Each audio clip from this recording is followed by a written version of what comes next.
Today we will discuss the effects of plant hormones, gibberellins and cytokinins on plants' growth, development and responses to various stimulus. First hormone we have is gibberellins. Gibberellins के कुछ uses यहाँ पे बताए गए हैं।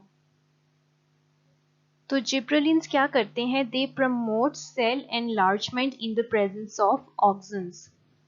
दे also promote cell division in apical meristem and cambium. तो इस तरह से ये इंक्रीज करते हैं स्टेम की लेंथ को और विड्थ को by increase in the cell division in both their apex and cambium.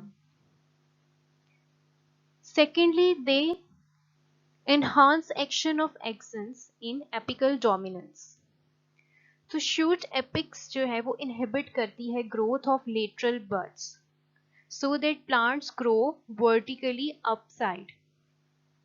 तो इसके अंदर, इस प्रोसेस के अंदर जिब्रेलिन्स जो है ऑक्सिन्स की जो है हेल्प करते हैं, उसके एक्शन को एनहांस करते हैं। Third, they promote leaf and fruit growth. तो ना सिर्फ ये लीफ की डेवलपमेंट और ग्रोथ में पार्टिसिपेट करते हैं बल्कि फ्रूट की डेवलपमेंट और ग्रोथ में भी ये इन्वॉल्व हैं। Fourth is they induce parthenocarpy in some species. तो कुछ स्पीशीज के अंदर ये विदाउट सीड्स फ्रूट्स की डेवलपमेंट में भी इन्वॉल्व हैं। Next they delay leaf senescence. तो ये लीफ की एजिंग को भी डिले करते हैं।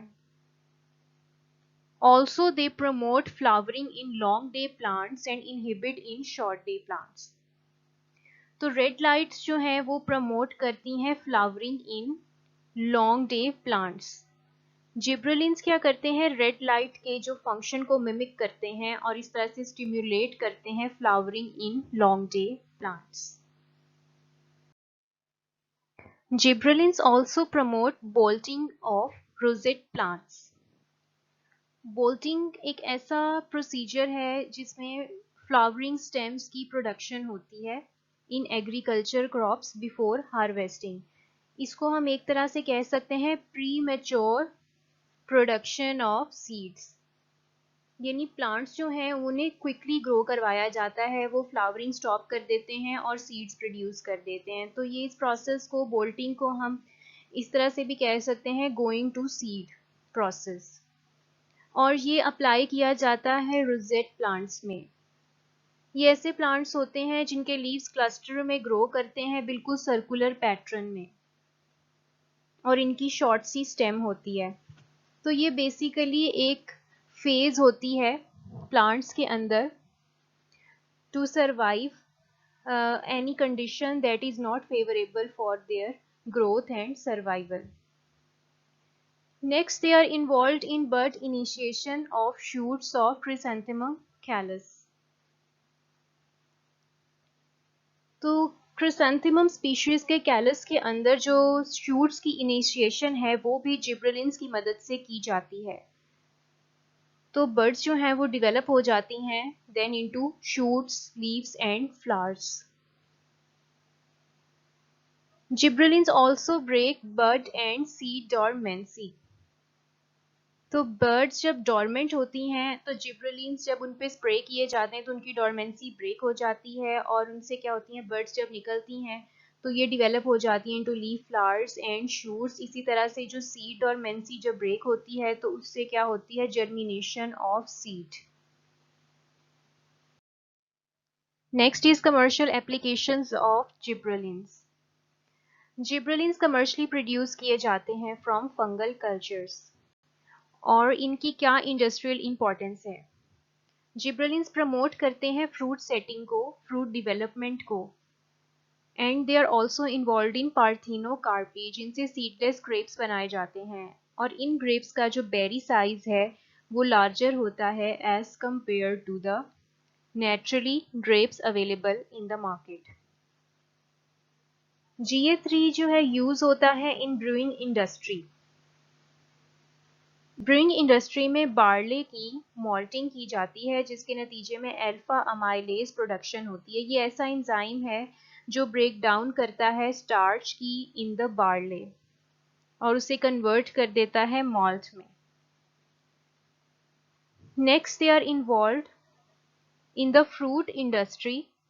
फ्रूट इंडस्ट्री इसको किस तरह से यूज करती है, वो फ्रूट्स की डिले कर देती है राइपनिंग, ताकि फ्रूट्स ज़्यादा देर तक फ्रेश रहें। और इसकी इम्पोर्टेंस ये भी है कि जब फ्रूट्स जो हैं गार्डन से पिक किए जाते हैं, ऑर्चर्ड से पिक किए जाते हैं और दूर दराज इलाकों में ट्रांसपोर्ट किए जाते हैं, उस दौरान फ्रूट्स जो हैं वो राइप होके ख़राब ना हो जाएं, इस वजह से उनकी डिले कर दी जाती है ripening.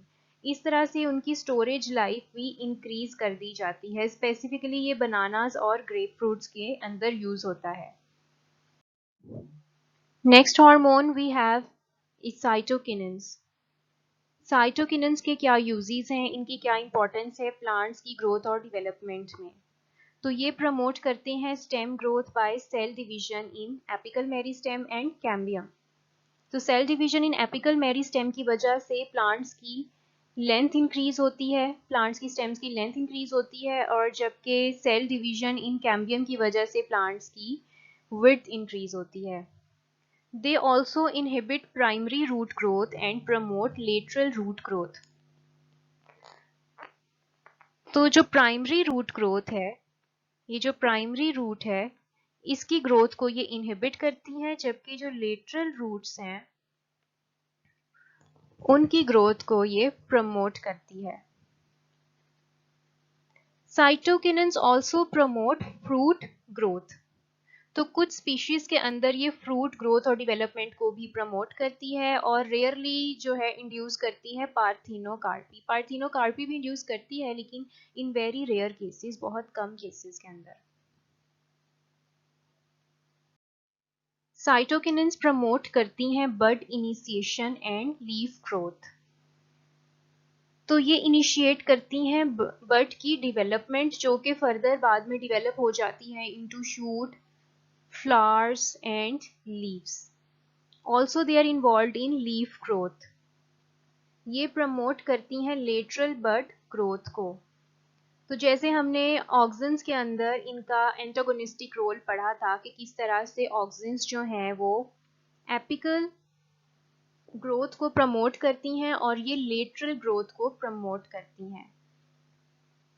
They also delay leaf senescence, leaf aging, and promote stomatal opening in plants.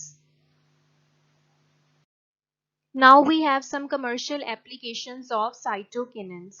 तो मार्केट में इन्हें किस तरह से यूज किया जा रहा है, तो कुछ लीफ क्रॉप्स होती हैं, फ्रेश लीफ क्रॉप्स जैसे कैबेज, लेटस, जो कि बहुत जल्दी जो है उनके लीव्स जो हैं वो डेड होना शुरू हो जाते हैं। तो उनकी एजिंग को रोकने के लिए साइटोकिनिन्स उनके ऊपर स्प्रे किए जाते हैं, जिसकी वजह से ये लीफ क्रॉप्स काफ़ी अरसे तक फ्रेश रहती हैं। और मार्केट में जो कुछ फ्लावर्स आप देखते हैं कि जो कि मिल रहे होते हैं मार्केट में, तो वो काफ़ी देर तक फ्रेश रहते हैं। उसकी वजह यह है कि उनके ऊपर भी साइटोकिनिन स्प्रे की जाती है। फिर इन्हें सीड्स के ऊपर जो है स्प्रे किया जाता है टू ब्रेक देयर डोरमेंसी, जिसके बाद जो है सीड्स जो है वो जर्मिनेट होना शुरू हो जाते हैं। तो basically they promote germination of seeds.